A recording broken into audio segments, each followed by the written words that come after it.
Quiero invitarle que leamos la palabra en Romanos capítulo 15. Vamos a leer el verso 1 al 7. ¿Estamos listos? Muy bien, le damos lectura entonces en el nombre del Padre, del Hijo y del Espíritu Santo. Así que los que somos fuertes debemos de soportar las flaquezas de los débiles y no agradarnos a nosotros mismos. Cada uno de nosotros agrade a su prójimo en lo que es bueno para edificación, porque ni aun Cristo se agradó a sí mismo. Antes bien, como está escrito, los vituperios de los que te vituperaban cayeron sobre mí. Porque las cosas que se escribieron antes para nuestra enseñanza se escribieron, a fin de que por la paciencia y la consolación de las Escrituras tengamos esperanza. Pero el Dios de la paciencia y de la consolación os dé entre vosotros un mismo sentir según Cristo Jesús, para que unánimes, a una voz, glorifiquéis al Dios y Padre de nuestro Señor Jesucristo. Dice que unánimes, a una voz, glorifiquemos a Dios. Ese es el plan del Señor. Una de las fases claves en una relación matrimonial es el tiempo de adaptarse.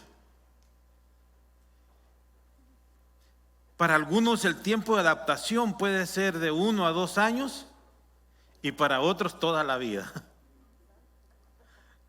Pero qué importante es adaptarse. Y cuando hablamos de adaptarnos, esto toma lugar solamente cuando estamos conviviendo. Cuando estamos conviviendo. Si no convivimos, no tenemos la oportunidad de conocernos y adaptarnos. Entonces, en Cristo Jesús, nosotros somos una familia, somos un cuerpo. Y entre otras cosas, es tan importante adaptarnos como cuerpo, como iglesia, como miembros. Adaptarnos y aceptarnos unos a otros. La iglesia en Roma estaba constituida por diferentes personas de diferente trasfondo religioso, cultural, económico. Habían esclavos, habían personas que venían del judaísmo, habían personas que venían de adorar a los dioses romanos, de adorar las prácticas griegas. Y venían también algo otros, se habían convertido, que tenían influencia política, que tenían dinero. Entonces había una diversidad de personas que formaban parte de esa iglesia. Quizás nosotros venimos de lugares donde no hay tanta diversidad, lugares pequeños donde conocemos a todas las personas, que se nos hace fácil adaptarnos. No requiere un gran esfuerzo convivir. Nos conocemos de el contexto y las familias. Ahora, en el contexto que nosotros estamos acá ahora, representa un desafío mayor, porque de repente conocemos personas de otros países, de otros colores, de otras costumbres, otros estatus, bueno, tantas cosas. Y requiere madurez para adaptarnos. Entonces, por eso tiene tanto valor este verso que hemos leído, porque el apóstol Pablo le está diciendo a la iglesia: debemos de aceptarnos unos a otros, debemos de adaptarnos. Cuando aceptamos a una persona, le estamos abriendo espacio en nuestra vida, pero abrir espacio en nuestra vida y en la iglesia a una persona significa esto en términos prácticos: no favoritismo, no hacerlo a un lado, no hacer nuestro club de amigos. A mí me sorprende muchas veces que le pregunto a las personas: ¿conoces a fulano? No, no lo conozco. Pero ¿cómo es posible si está ya por 4 años en la iglesia? ¿O conoces al hermano X? ¿Y quién será? Claro que muchas veces tampoco tenemos las ocupaciones y no tenemos esa facilidad de convivir. Pero qué importante es tener una actitud de apertura y de aceptación en la iglesia, porque somos un cuerpo en Cristo. Todos necesitamos relaciones. Y hay un vacío o una necesidad en el corazón de cada persona de pertenencia. Necesitamos pertenecer. Y es a través de la iglesia que el Señor le da sentido de pertenencia a cada persona, porque somos una familia, somos un cuerpo en Cristo. Entonces tenemos que aprender a valorarnos y aprender a adaptarnos, pero para eso debemos de abrir nuestro corazón. Yo felicito a aquellos hermanos que no solamente abren su corazón, sino también abren sus casas. Se abren a nuevas amistades, a nuevas relaciones, a conocer nuevas personas. Quizás en esta mañana usted va a salir desafiado a abrir un espacio para conocer a más personas, para abrir su círculo, expandir su círculo de influencia, para bendecir a otras personas, para mostrar interés por otras personas, para ayudar a nuevas personas a continuar creciendo en Cristo. Somos una familia. ¿Qué nos une como familia? Todos hemos reconocido la necesidad de un Salvador. Jesucristo es nuestro Señor y Salvador. Todos hemos sido sellados por el Espíritu Santo. Todos tenemos la misma esperanza en Cristo. Todos esperamos al Señor. ¿Cuántos dicen amén? Todos tenemos la certeza de que somos ciudadanos del reino de los cielos, que nuestro nombre está escrito en el libro de la vida. Todos reconocemos que Jesucristo debe de ser nuestro Señor y nuestro Salvador, el señorío de Cristo. Todos tenemos el deseo común de honrar y de glorificar al Señor y de portar esta misión de que otros le conozcan como Señor y Salvador. Todos somos de una familia, aunque somos de diferentes lugares. Dios se propuso hacer de muchas naciones y de muchos pueblos un solo pueblo.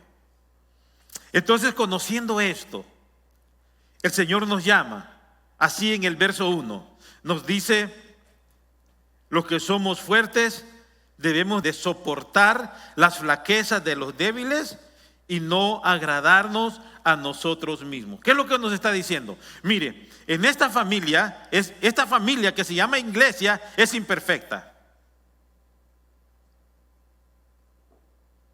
Es imperfecta. Y lo perfecto no es de este mundo, solo Dios.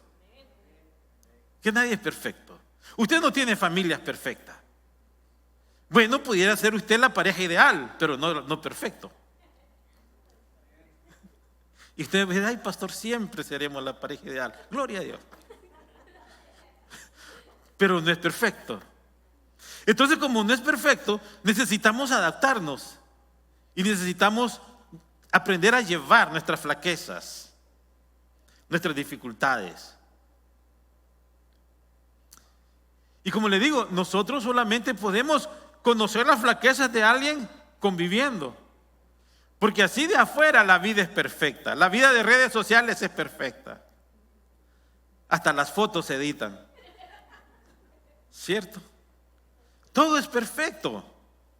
Pero ya cuando nos conocemos más íntimamente, conocemos las flaquezas, y es ahí donde se necesita tolerancia, donde se necesita amor, perdón, y se necesita mucha oración. Se necesita aceptación. Y tengo una palabra para usted en esta hora, porque el Señor nos aceptó a nosotros cuando estábamos hundidos en nuestros delitos y pecados.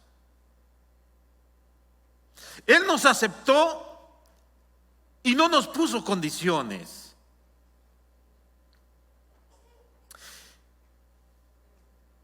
Quiero enfatizarle: usted es aceptable para Dios. Dios le acepta.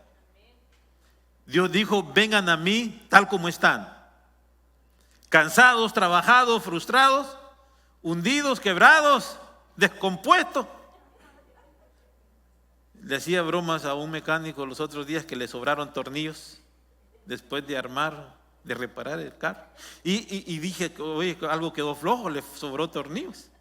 Y yo no sé si a usted por ahí sienta que necesita un ajuste de tornillo. Igual, Dios lo acepta. No son los mecánicos de la iglesia, no me miren así, son otros. Necesita un ajuste. Dios nos acepta tal como somos. Nos acepta descompuestos. Entonces, ¿por qué es importante saber esto? Porque no solamente Dios nos acepta como nuestro Dios, como nuestro Padre, sino que también nosotros debemos de cultivar una cultura de aceptación en la iglesia, porque si la gente va a conocer a Dios aquí en la tierra, lo va a hacer a través de un cuerpo que se llama iglesia. ¿Cuántos dicen amén? A través de nosotros. Dios quiere que Marietta entera y Atlanta entera y Georgia entera y el mundo entero le conozca a través de nuestras vidas. ¿Cuántos dicen amén? Qué importante es entonces comprender esto, que debemos de tener un corazón para ayudar a los débiles, soportarnos unos a otros. Contrario a esto de aceptarnos es juzgarnos, es ver las cosas peores, es ver los puntos débiles, los puntos flacos. Y quiero decirle algo a las esposas, a los esposos, a los hijos, a los líderes, a los papás. Cuando nosotros solamente miramos las cosas negativas, los puntos flacos, los puntos malos, y solamente eso señalamos, las imperfecciones de los demás, nunca vamos a inspirarlos a que sean mejor. Los vamos a minimizar, vamos a cortar su potencial, vamos a provocar inseguridades. Solamente vamos a ver sus faltas y vamos a quebrar su alma, su espíritu, su anhelo de vivir, su anhelo de soñar. Hay muchos muchachos hoy en día que están vacíos por dentro, que no le encuentran valor a la vida y que literalmente tienen pensamientos suicidas, que no le encuentran sentido. Pero esos pensamientos suicidas vienen porque en la casa solamente le gritamos los errores. Y se lo gritamos tan fuerte que lo tienen presente siempre. Muchas veces en la familia, en el hogar, en el matrimonio, nos gritamos los errores tan fuertes que quedan resonando por siempre. Por eso ahora yo quiero invitarlo en el nombre del Señor. Si usted es de esas personas que ha gritado tan fuerte las cosas negativas de sus hijos, de sus amigos, de su cónyuge, pídale perdón al Señor ahora y establezca un nuevo lenguaje de bendición. Y si esas palabras lo han estado marcando a usted en la vida, en esta hora yo quiero que escuche la palabra de Dios, que es poderosa y que es firme, y que Dios le dice: yo te amo tal como eres. Eres mío, yo te formé, yo te puse nombre, eres mi hijo y eres mi hija. Oh, bendito el nombre del Señor. Y cuando alguien más trate de señalarlo, de minimizarle, de destruirle, de hacerlo sentir ridículo, usted recuerde que es un hijo y una hija del Rey. ¿Cuántos dicen amén? Puedes darle palmas a Él en esta hora. Que eres lavado, lavada con la sangre de Cristo, que eres un hijo y una hija de Dios, que eres aceptable y o aceptado. Llevemos nuestras flaquezas los unos a los otros, llevemos la debilidad de los otros. ¿Y cómo vamos a hacer eso, pastor? Mire, es fácil dar un paso que represente esfuerzo, que represente desacomodarnos, cuando el beneficiario somos nosotros. Es fácil. Cuando el beneficiario soy yo. Pero este es el mandato del Señor, para aceptarnos y llevar y ayudar a los demás en sus flaquezas. Este es el mandato del Señor. No vivas para ti mismo. Cada uno de nosotros agrade a su prójimo en lo que es bueno para edificación. Y al final del verso 1 dice, no agradándonos a nosotros mismos. Entonces, ¿qué quiere decir eso, pastor? Que voy a anteponer en el hogar las necesidades de mi esposa antes que las mías. Voy a poner las necesidades de mi esposo antes que las de la esposa o la esposa. O antes que las necesidades de mis hijos antes que las mías. Las necesidades de los hermanos antes que las mías. Entonces, ¿cómo puedo tomar esa ruta? ¿A quién voy a ver? ¿Quién me va a modelar? ¿Quién va a ser mi inspiración? Nuestro Señor Jesucristo. Él vino, dice en el verso 3, porque ni aun Cristo se agradó a sí mismo. Cristo no se agradó a sí mismo, Él se despojó a sí mismo. Se despojó de su trono, se despojó de su gloria, se despojó de su poder. Él se despojó a sí mismo, se humilló, siendo Dios, se hizo hombre. Y siendo hombre, se hizo siervo, vino en una actitud de servicio. Y estando en calidad de siervo, fue y tomó nuestro lugar en la cruz del Calvario. Y estando en su ministerio, mire, yo estaba pensando en la vida del Señor. Hermano, se andaba rodeado de gente siempre. La gente lo acosaba siempre. No tenía privacidad. Algunas veces se retiraba a lugares solos para orar, para estar solo, y la gente iba y le interrumpía. Yo sé que a nadie le agradan esas acciones de interrupción. Quizás usted está con su familia y de repente un pariente le toca en la puerta.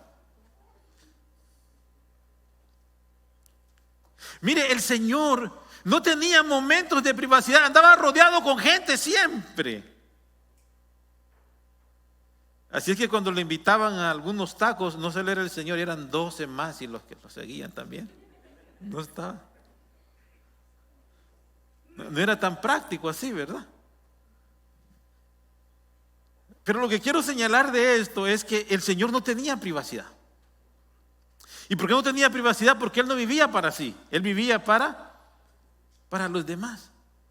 Entonces dice, ¿sabe qué? ¿Cómo vamos a aceptarnos a los demás? Vamos a destronarnos al yo de mi prioridad y vamos a poner las prioridades de la iglesia, las prioridades de los hermanos, las prioridades de los que necesitan. Quizás en algún momento estamos cansados, pero hay que ir y orar por alguien. Hay que auxiliar a alguien. Quizás a usted le ha tocado alguna vez que lo que quiere es descansar, pero alguien le llamó que oraran en ese momento, necesitaba orar. Hay que hacerlo. Hay cosas que no se pueden dejar para otro rato. O de repente está usted cansado, pero hay que preparar una palabra o hay que hacer algo. Estamos poniendo la necesidad de otras personas en primer lugar.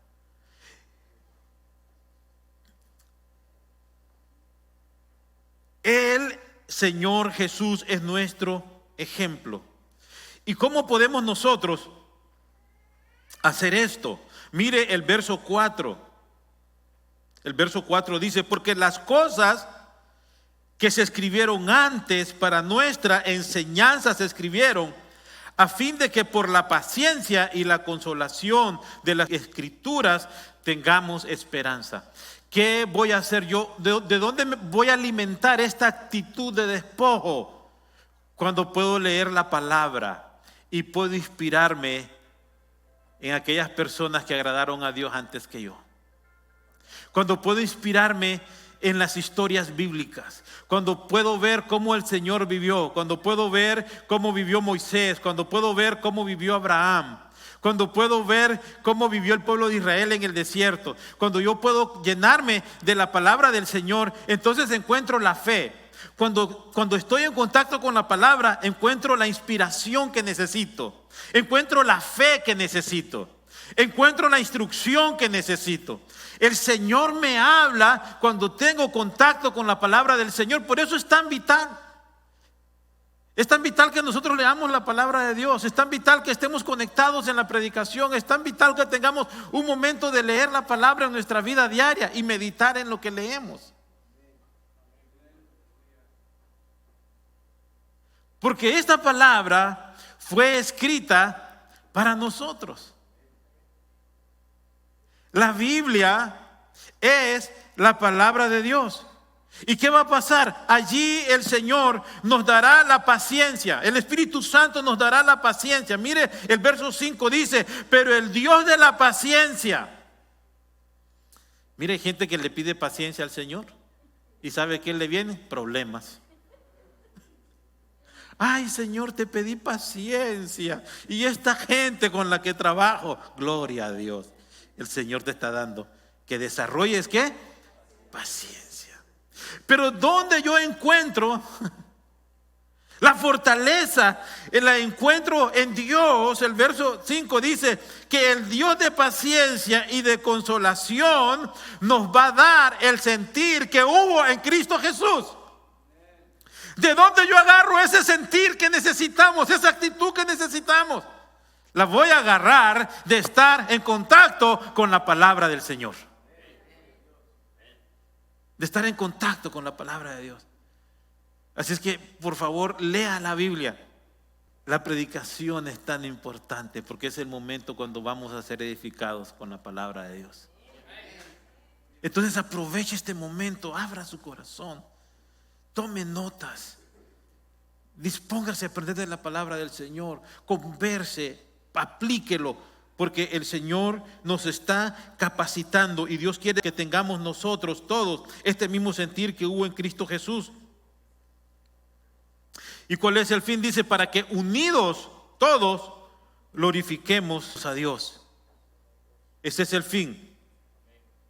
Entonces, hermano, hay una conexión directa. Hay una conexión directa entre la relación que tenemos como iglesia, como cuerpo. Note esto.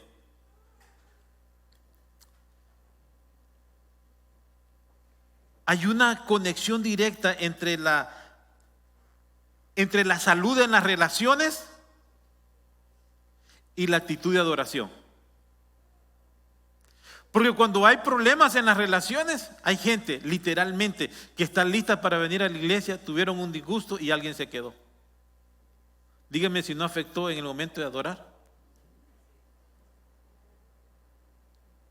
Hay personas que literalmente cierran su corazón porque no es de su agrado la persona que está predicando.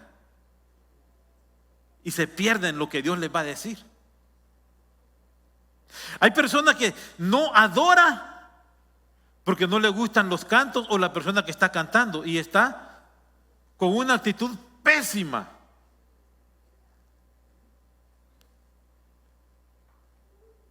Que no colabora en la adoración y en el ambiente. Entonces hay una conexión tan directa entre la salud de relaciones con la actitud de adoración.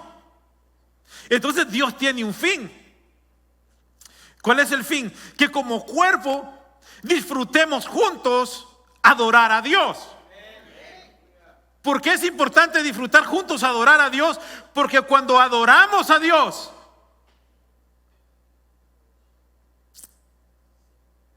su presencia se va a manifestar. Cuando adoramos a Dios, su gloria se va a manifestar. Cuando adoramos a Dios, vamos a ser libres de las cargas y de las preocupaciones. Cuando adoramos a Dios, quitamos la mirada de nosotros, quitamos la mirada de las circunstancias y ponemos nuestra mente, nuestros ojos, nuestro enfoque en aquel que es digno, en aquel que es digno de alabanza, digno de honra y digno de gloria. Aleluya. En nuestro Señor, en nuestro Salvador, en el Dios eterno. Y decimos, ¿sabes qué, Dios? Tú eres el fin, el propósito de mi vida es adorarte. El centro de esta reunión es adorarte. Gloria a Dios. Ese es el fin. El fin es que a través de nosotros muchas personas conozcan al Señor y que aprendamos a adorar a Dios. Nosotros como cristianos debemos de ser personas amantes de la adoración. Cuando tenemos una vida privada de adoración, se hace tan fácil adorar juntos, levantar las manos, conectarnos con la adoración, disfrutar los cantos. Pero hermanos, si no hay una vida privada de adoración,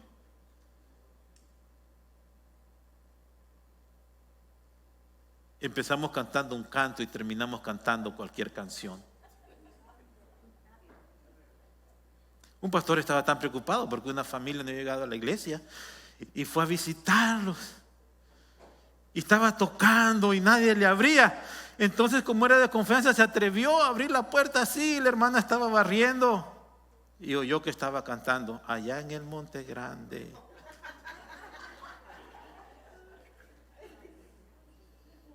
Y luego cuando mira al pastor dice, la zarza ardía, Moisés quería saber. ¿Por qué la zarza ardía?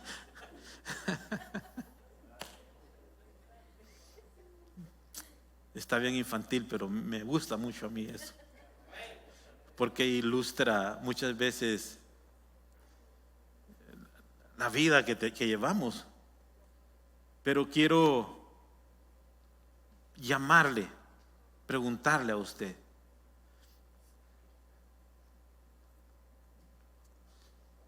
¿Qué tan dispuesto está a abrir su círculo? Abrir espacio en su vida, en su corazón, para recibir a más personas, para aceptarles. Quizás cocinen diferente, tengan diferentes costumbres, diferentes palabras. Quizás tienen más educación que usted, quizás menos educación. Pero ¿está dispuesto por amor al Señor a abrir, a conocer esta semana a personas? ¿Está dispuesto a invitar a otra persona a su grupo que no sea su grupo? Y abrir su espacio, su casa para personas que no conocen muy bien.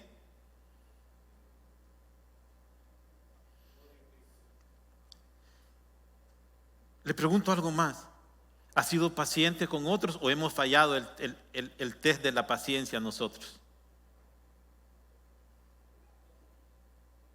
Nos rendimos rápido cuando encontramos una grabación que dice, deje su mensaje por favor. No es en inglés ahora, ¿verdad? Había un pariente que venía y no conocía que aquí habían tantas grabaciones. Y decía, ¿quién será la señora? Esa vocecita que me contesta. ¿Será que se casó mi primo? Siempre encontraba, deja un mensaje por favor. Ahora mi pregunta es, ¿usted se cansa rápido cuando alguien no le contestó? ¿Asume que no le interesa? ¿Qué tan pronto es para perdonar una ofensa? ¿Está dispuesto a arrastrarla por toda la vida? Porque pasa hasta en las mejores familias. Hay personas en las familias que no se hablan por años, literalmente por años. Mi pregunta es, ¿va a guardar usted un enojo en la iglesia por años y a perderse lo que Dios tiene para usted?